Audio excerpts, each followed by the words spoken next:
Habari gani Griot fam, I'm Tatiana Matt, and today is December 29th, which marks day 4 of Kwanzaa. On the 4th day of Kwanzaa, we light the second red candle to the left of the black candle. And this candle represents the principle of Ujamaa, or cooperative economics. On this day, we plan to build and maintain our own stores, shops, and other businesses, and to profit from them together.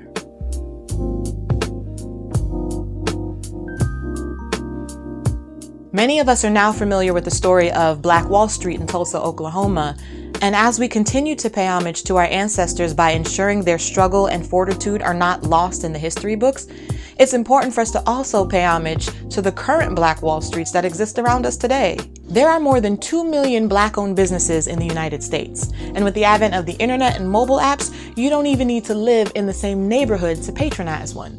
Some ways to practice Ujamaa include the obvious, buying from Black-owned businesses, banking with Black-owned banks, and even participating in a susu or savings club with your friends and family. How will you be celebrating Ujamaa today and in the new year? Let us know in the comments below and join us tomorrow for day 5. Habari gani? Ujamaa. Happy Kwanzaa. In today's video, the stars align on the red carpet for the Jamaica premiere of the movie, Bob Marley, One Love. Make sure to watch this video all the way to the end as we take you beyond the velvet ropes to catch the exclusive interviews with the cast and crew of the film on the red carpet.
Remember to like this video, subscribe to the channel, and share it with your contacts.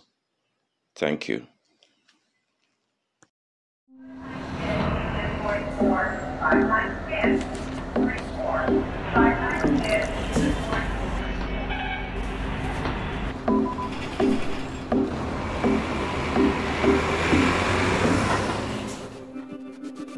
Hold on, know that it's time to be strong. Let's all believe in the future. Together we can move on. Hey, raise up your voice and be heard. Calling every generation, all over together.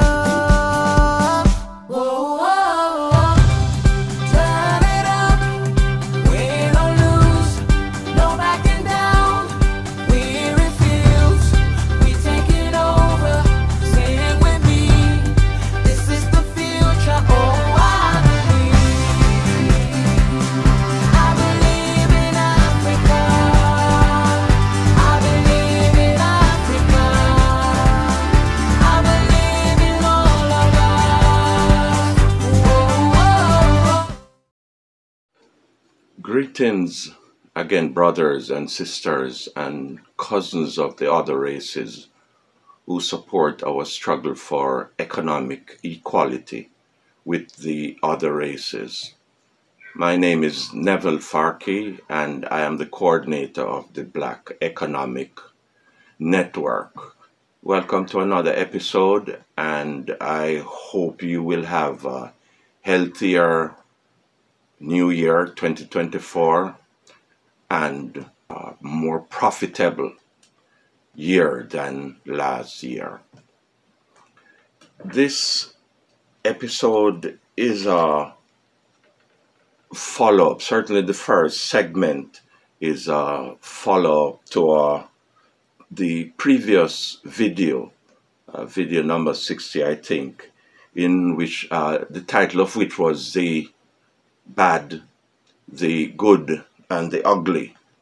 And in this episode, we have seen the main segment highlights is about the cancellation of the Pan-Afrikan Congress in Ghana, which was scheduled to be in Accra, Ghana, about 2 weeks ago, the first week of January. And it was cancelled by the neo-colonial puppets who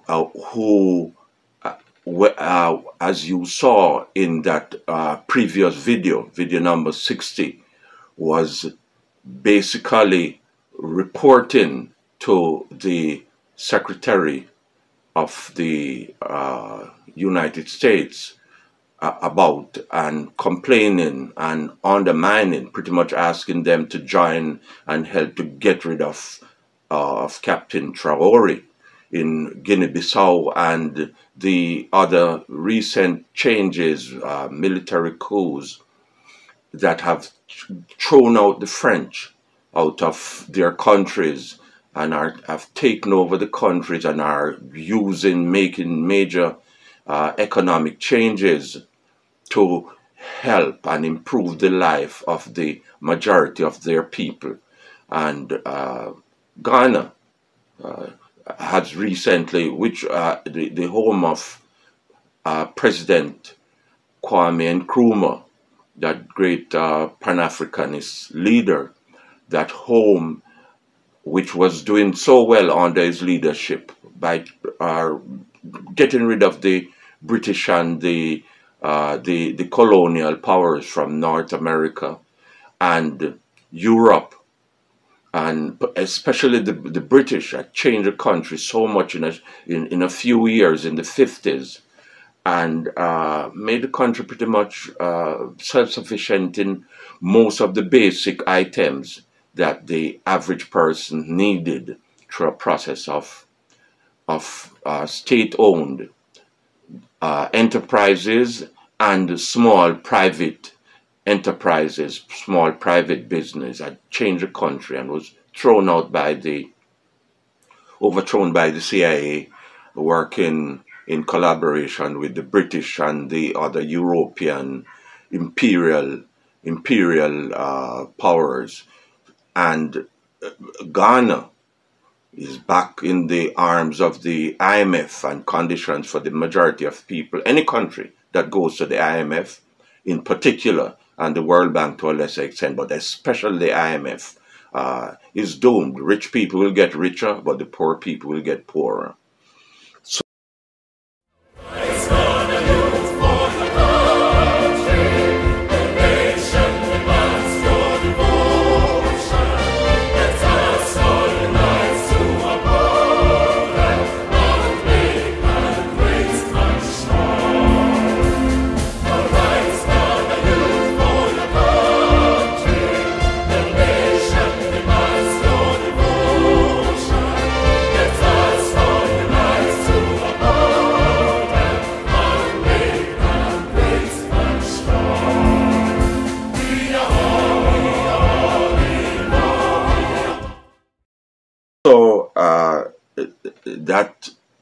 That event was cancelled with maybe the four leading Pan-Africanist spokespeople from all over Africa Dr. Arikana, CIC, Julius Malema, Commander-in-Chief Julius Malema from South Africa of the Economic Freedom Front, which is a leading organization fighting for economic freedom for African people and for the unity of Africa.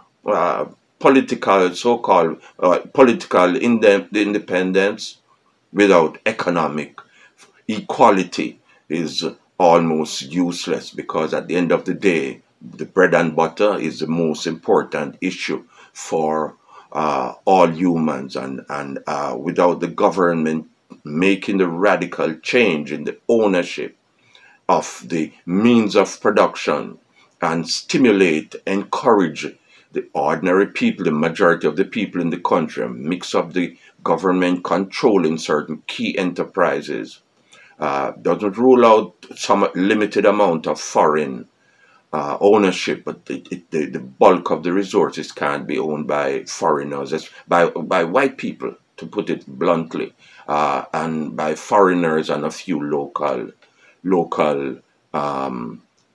rich people. So the four leaders, Dr. Arikana, Commander-in-Chief Julius Malema, Professor Lumumba, and the Honorable, I don't remember his name right now. Let me look for his name. Professor Honorable Peter Obi from Nigeria. It was cancelled, but it turned out to be a wonderful event, because they had a press conference where they spoke. Malema was not there. His plane, one of the African countries under the control of the colonial powers, refused to allow his plane to refuel there, but he was going to appear by video. And then since then, he has been, this week, this is what late January of 2024, he was invited to the inauguration of the new Liberian president, and the EFFL. I didn't even know that there was a branch of the EFF in Liberia. Economic Freedom Front of Liberia played a key role in the election of that new president. And then a few days ago, he was in Ghana, where he was invited to address the Arise, an event in which Arise Ghana, which has been demonstrating and mobilizing people against the current puppet government that is giving away, continue to give away the resources of the country. Pan-Afrikan is in public. The last video, and you look at the title, the description, the thumb of that video. Pan-Afrikan is in public, but Neo-colonial is in private. So he was in Ghana and addressed a number of events in Ghana. I mean, he's still spreading the word, one Africa. Africa for the Africans at home and abroad started way back from Marcus Garvey to the present. So and I should also mention the organizer, the New Force Foundation in Ghana, and its leader, Nana Kwame, I think Badiako, has come to the forefront because of the cancellation. More people.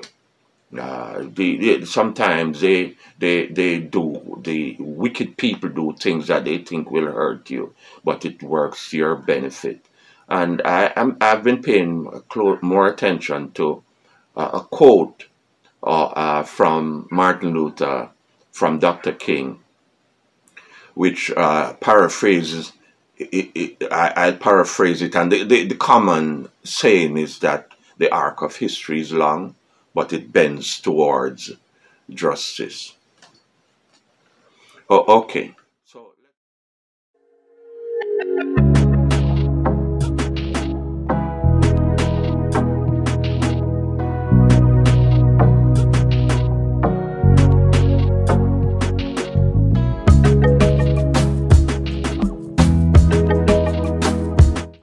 The good thing about this business is that you don't need a license at all, okay? And also, you don't need a high level of education in order to invest in it. All you need is $1,000. Welcome to Africa Today. The number of millionaires in Africa will increase by 42% in the next 10 years, and we would love you to be part of it. And that's why here we focus on business, investment, and entrepreneurship. In order not to be left out, subscribe to join the community and also turn on your notification bell so that you'll be the first to get notified whenever we post a new video. My name is Ervin Jik, and my mission is to bring information your way. That said, today I am going to be taking you through 3 businesses you could do in Africa with just $1,000. The video today is kind of a special one because its main objective is to help those Africans in the diaspora who have family members back here in the continent and are tired of always sending money back home. So these are just some business ideas that you could encourage your family members back here in the country to embark on so that they could get some level of financial independence. And also, if you're in Africa, these businesses are appropriate for you. For you will need only $1,000. The first business we are going to be talking here about is the poultry business. Yeah, you got me right. The advantage with this business is that you don't necessarily need a poultry farm in order to embark on it. You could do it right at the comfort of your home. Let's take a case study of 200 chickens. Here you are going to be needing 200-day-old chicks, and a chick in Africa averagely costs about $1. So you are going to be setting aside $200 for the chicks. That said, you are going to be needing feed. For the 45 days, you are going to be needing feed for $290. We are already at $490. And also, you are going to be needing medications for those chicks. And their medication generally takes about 20% of the feed cost. Here we are talking about something like $58 to $60. Having done all this, our total expenditure would be about $548 or so. And now, once your birds reach maturity and about to go on sale, we are going to be estimating how much your profit could be at the end of this band. Considering that 5% is the highest you could have at the level of mortality rate, let's just go with 5% mortality rate. 5% mortality rate would leave you with about 190 birds. Now let's go to the sales, which is the most interesting part. Once you sell the 190 chicks, times $5, because here in Africa, a chicken at wholesale price costs averagely $5. So we are going to be taking an average of $5. We are going to be subtracting $600 because you spent about $600 for your production. We are going to be rounding your production sum to about $600. Considering that you bought your day-old chick for $1 and spent about $2 something for the production, we are going to be rounding the point something dollars as miscellaneous. So considering that you spent $3 in total for your production of a chick and selling a chick for $5, you have about $2 gain just from the comfort of your house. Isn't that wonderful?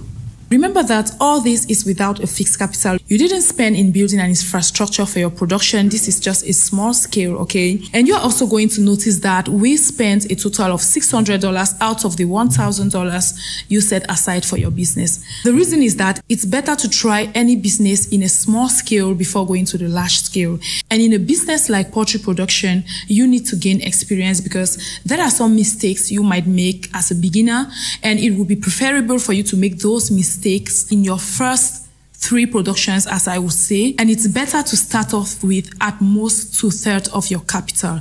That's why in our case study, we talked of 200 chickens in order to minimize cost, okay? This is one of the businesses that makes millionaires in Africa, and I am talking to you from a first-hand experience. I am into poultry business, but since this video is not dedicated to poultry alone, we are going to be making another video in which we are going to be giving you details on how to go about poultry production and how to upscale your business once you've succeeded this first stage. We are going to be walking you through how to maximize your profit in that business, all right?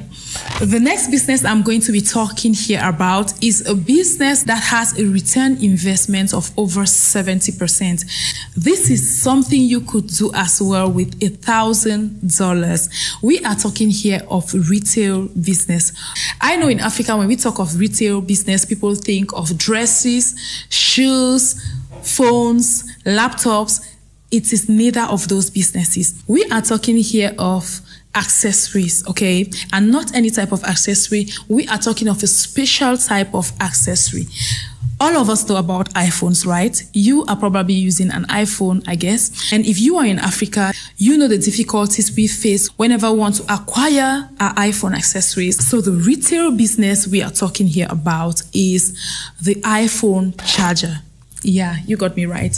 iPhones are loved and cherished by Africans and everywhere in the globe, I guess. But in Africa, we face difficulties with chargers. iPhone chargers are in great demand in Africa. A lot of people import and sell iPhones, but they don't import spare chargers for iPhone users. That makes it very difficult for you to get an iPhone charger once you lose your charger or get it destroyed. So if you could invest in the buying and selling of iPhone chargers alone, you are sure to make millions in Africa, especially if you could import them by yourselves.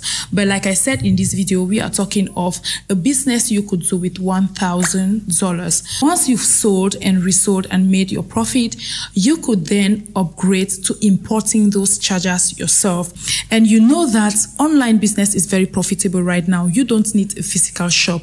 So if you could lay your hands on iPhone chargers and you don't have a physical shop where you spend on rent and you just sell online, you are going to make crazy profit. And in Africa, averagely, an iPhone charger is sold for $20 to $22. So imagine buying from wholesale price in places like $688 or from China directly, as some people do, you would be making crazy profit. And at wholesale prices, you get it from $5 to $7, be it from $688 or from China directly, and selling it in Africa for $20 to $22 averagely, okay? I repeat averagely because you could sell it for more. Stay loyal to the charger alone, because in Africa, once you are selling a particular product, when you specialize in a particular product, it gives this assurance to people that you are selling something good. So focusing on the charger alone gives you leverage over other sellers out there. Once people know that your shop or your business name is a reference for iPhone chargers, you are going to make millions in Africa. If you found value in this video so far, do well to subscribe to the channel and join the community. Let's now go to the third business you could do with $1,000 in Africa. We are going to be talking here of professional photography. Yeah, you could start a professional photography business in Africa with just $1,000. All you need to do is to get a good camera like the Sony Alpha Z VE10 or the Canon M50, and you could kickstart. Let me now tell you the trick. If you are a lover of landscape and you could be taking good photographies, for a start, you just need to sort out good places that are aesthetically pleasing. You just need to think of places that are good for people like tourists, places like reserves, natural parks, safaris, good restaurants, hotels, Airbnbs, and artisanal places. You go there and take good pictures and videos, and all you do is sell them to apps like Storyblogs, okay? The more you're going to be doing it, the more you're going to be getting more money to invest in better cameras, better gear as a whole, and have more quality videos and pictures to sell and make more money. Doesn't that sound good? The good thing about this business is that you don't need a license at all, okay? And also, you don't need a high level of education in order to invest in it. All you need is $1,000. Hope you've learned something in this video, and you could as well do all the three businesses, why not? Thanks for watching this video, and hope to see you on our next one.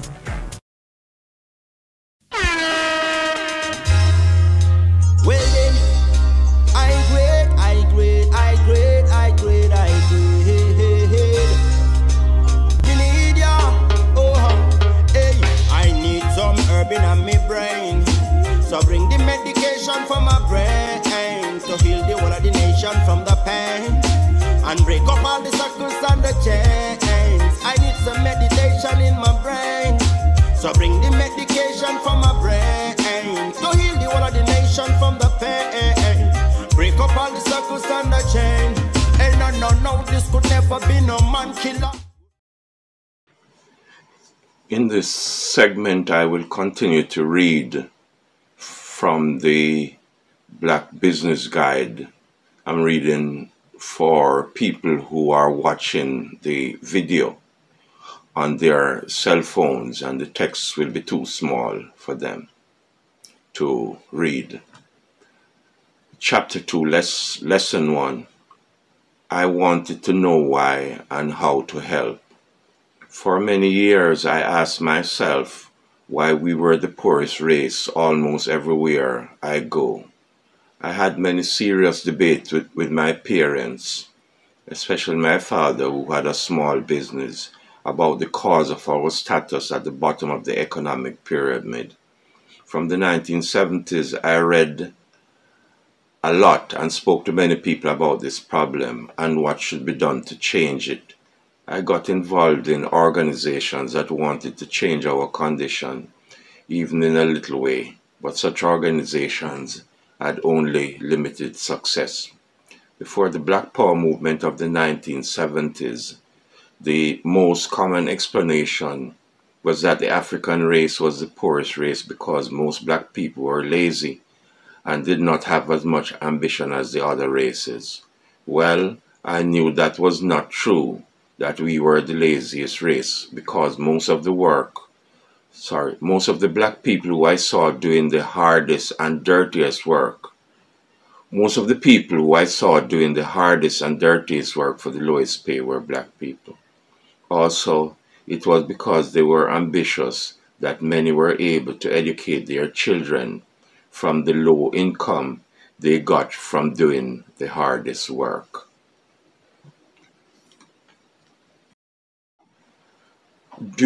Section 1, I learned about the main black movements of the 1900s.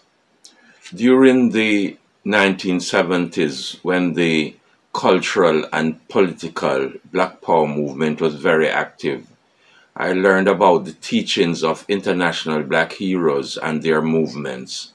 I paid special attention to the economic philosophies and actions of the main black movements of the 20th century, that is, their socio-economic objectives to improve the economic status of their race, and their strategy, that is, the overall policy to reach their objectives. Also learned about their main activities.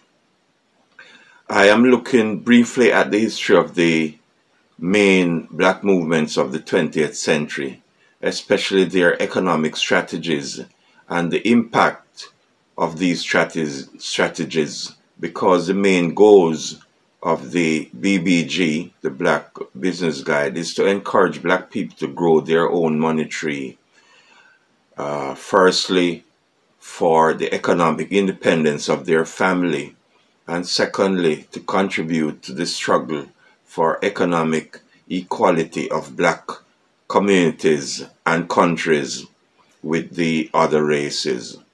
This is not black isolation, which is unrealistic in this modern age with its growing global market.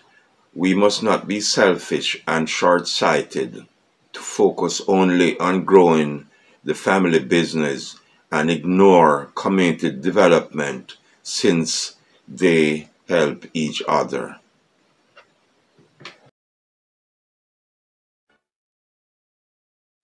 Let us all unite and celebrate together the victories won for our liberation.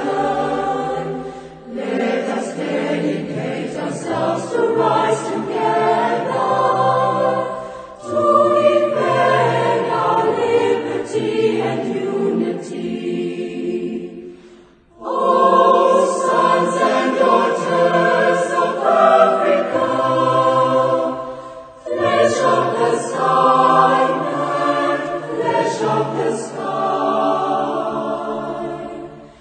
let us make Africa the tree of life.